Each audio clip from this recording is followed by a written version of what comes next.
চোখ মুখ ফুলিয়ে ফেলেছে। এত কান্নাকাটি কেন করেছিস? টেনশন হয় না বলো তোমরা, আমার গলা বসে গেছে।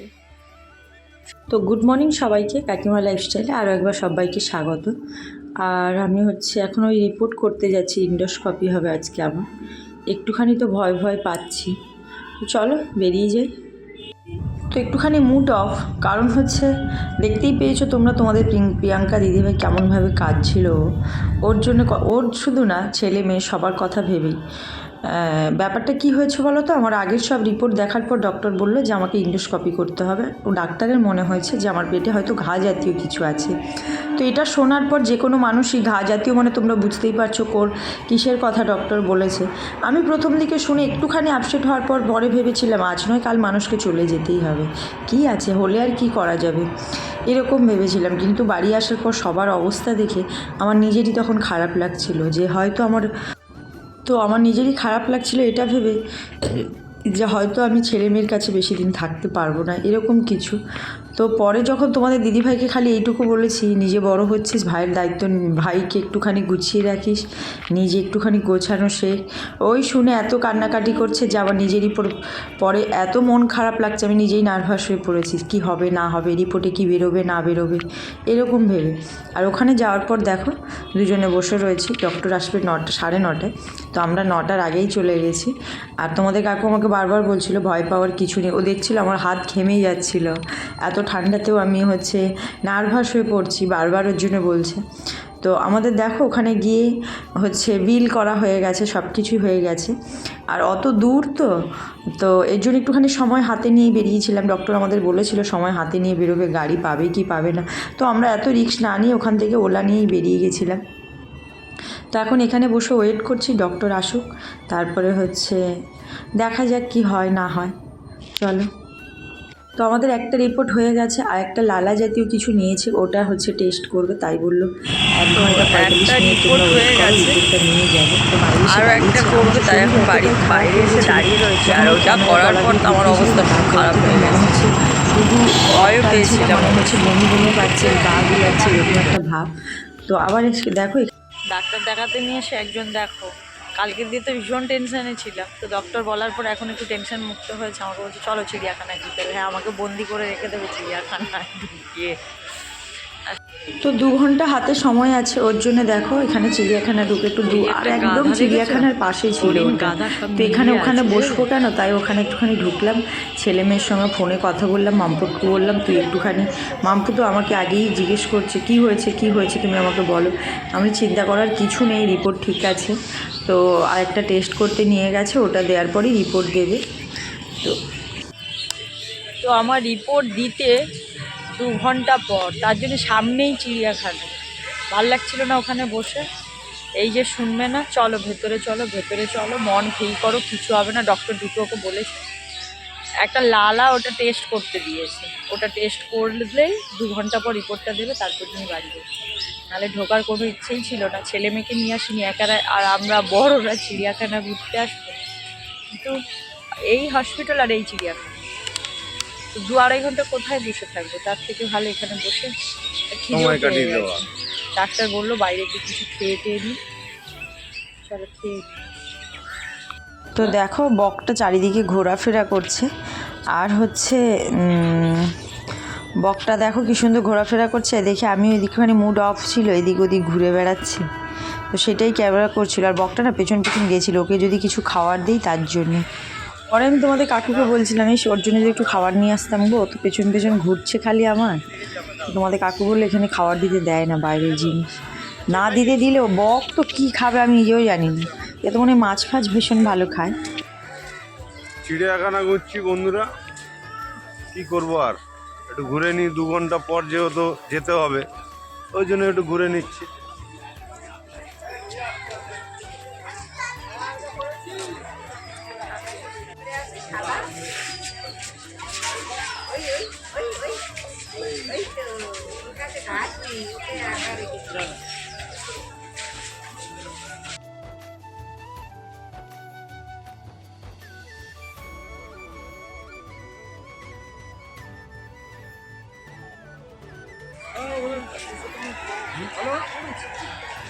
কি হয়ে যাবে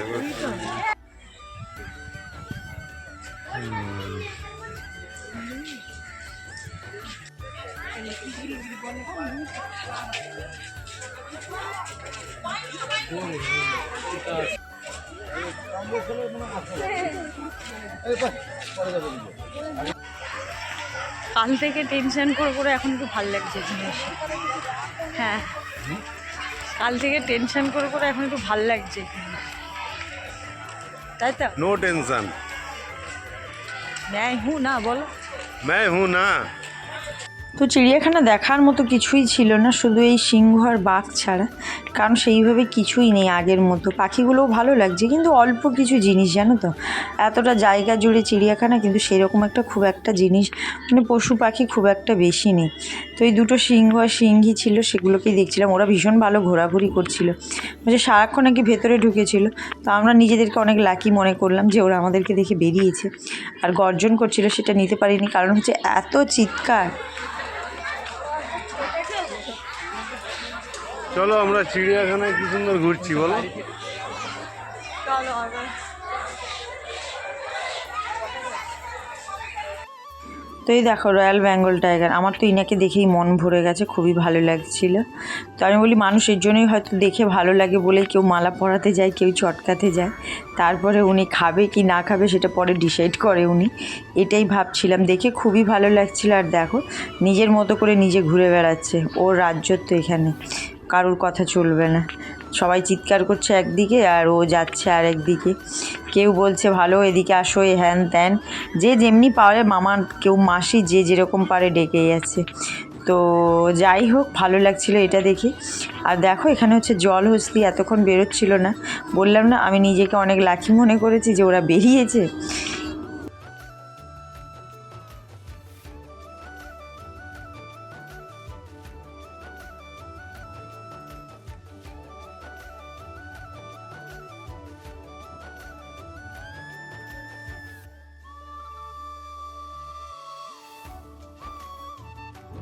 আর দেখো এখানে যত পাখি রাখা রয়েছে সেগুলোই দেখছিলাম।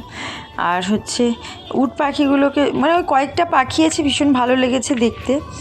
আর হচ্ছে কালারিং পাখি, আর ওদের ডাক এত বীভৎস ডাক যে ওখানে কান পাতা দায় ছিল, এক একটা পাখির ডাক এত জোরে জোরে।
ঠিক আছে, চলো, আমাদের টাইম হয়ে গেছে।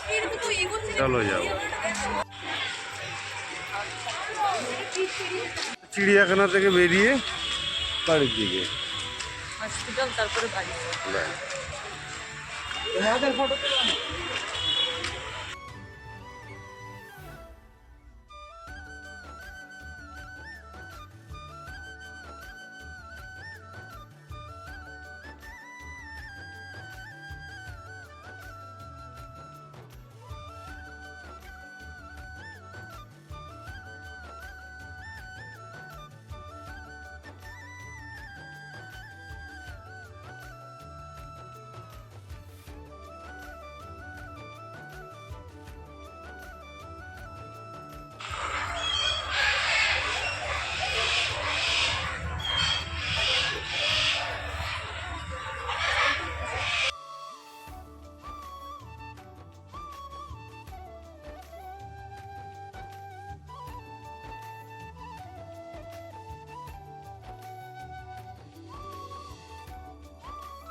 বাড়ির দিকে যাচ্ছি।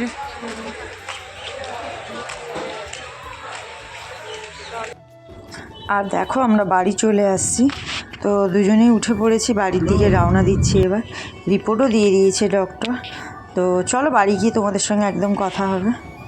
তো রিপোর্ট ফিপোর্ট সব হয়ে গেছে, এই বাড়ি যাচ্ছে। আমরা একটুখানি লেবু নিলাম, চলো একদম বাড়িতে গিয়ে কথা বলছি। হসপিটাল থেকে আসার পর আর তোমাদের সঙ্গে ভিডিও করা হয়নি। খাওয়া দাওয়া করে একদম ঘুম দিয়ে এখন উঠলাম, আর সন্ধ্যা হয়ে গেছে। ছাদ থেকে জামা কাপড়গুলো নিয়ে এসে এই তোমাদের কাকু সন্ধে দিতে বসেছে এখন। তো এই ইন্ডোস্কপি করতে যে এতটা কষ্ট হয় সেটা বুঝতে পারিনি। এসে না আমি আর ভিডিও করার মতন অবস্থায় ছিলাম না, স্নান করে খাওয়া দাওয়া করে সেই ঘুমিয়ে পড়েছিলাম। এত বুক পিঠ ব্যথা সেটা আর কি বলবো তোমাদের। তো আমার জানা ছিল না যে এরকম মানে এতটা কষ্ট পেতে হয়। তো তোমাদের কাকু উঠেই তাই পুজো দিচ্ছিল। এখনও পর্যন্ত মনে হচ্ছে আমার হালকা হালকা ব্যথা করছে, তো ভালো লাগছিল না শুয়ে থাকতেও। সন্ধেবেলা যেহেতু পুজো সন্ধে দিচ্ছে তাই উঠে গেলাম। তো চলো পরে তোমাদের সঙ্গে আবার কথা বলছি। চলো এখন বেশ রাত্রি হয়ে গেছে আর ফ্রেশ হয়ে চলে এসেছি। আর এই যে দেখছো আমার মেয়েটা সারাদিন অনেক টেনশন করেছো তুমি, চোখ মুখ ফুলিয়ে ফেলেছে। এত কান্নাকাটি কেন করেছিস? টেনশন হয় না বলো তোমরা, আমার গলা বসে গেছে। সারাদিন টেনশন হচ্ছে যে কখন কি তাহলে একটা report কথা বেরোবে। ভাবো, যদি আমি ওর জন্য ও যদি এরকম টেনশন করতে থাকি তাহলে আমি কি অবস্থা। ওর ওই যে কান্না দেখার পর তুমি চুপ করো, ঠিক আছে? এখন ঠিক আছে, এখন তুমি খাওয়া দাওয়া ঠিকঠাক করে করো, এমনি ঠিক হয়ে যাবে। নিজে খাওয়া দাওয়া ঠিক করে করো না বলেই আছে এই অবস্থা। একদম ওই যে টাইমে করো না তুমি, সবই টাইম। চুপ করো। কেঁদে চোখ টোক ফুলিয়ে ফেলেছে। তোমাদের প্রিয়াঙ্কাদি ভেবেছে ওর মা আর বাঁচবে না। বেশি কথা বলে তুমি, এটা কথা বলো কেন? ঠিক আছে চলো আজকে ভিডিওটা এখানে শেষ করছি, অনেক রাত্রি হয়েছে, ঘুমাতে হবে। টাটা। গুড নাইট সবাইকে।